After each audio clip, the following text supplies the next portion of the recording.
In the global pharmaceutical sector, a minor production defect isn't just a bad review or a product return. A single microgram variance, a minor mislabeling, or an undetected cross-contamination can trigger multi-million-dollar recalls. Recalls can lead to devastating regulatory shutdowns, and worse, endanger patient lives. Welcome back to Pharmalytics, your definitive home for the data, compliance analytics, and operational systems driving the future of modern medicine.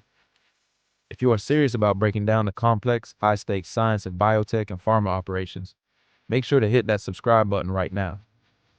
Today we are analyzing the absolute baseline of pharmaceutical quality control, good manufacturing practice, or GMP.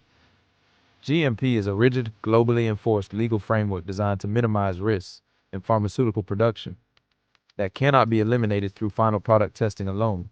It forces companies to look at quality holistically by governing the 5 Ps: people, premises, processes, products, and procedures. Every clean room must maintain precise, automated differential air pressures to block airborne bacteria. Every single operator must undergo strict validation testing before working on critical processes. What truly transforms modern GMP into an active asset is data integrity across every measurement and event. Every measurement must follow ALCOA plus principles, ensuring data is attributable, legible, contemporaneous, original, and accurate. Moving from paper-based tracking to real-time digital sensor logs lets factories catch errors long before a batch leaves the line.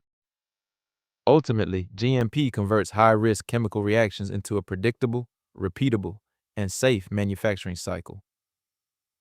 True excellence in medicine is never an accident. It is the outcome of flawless, data-driven operational control.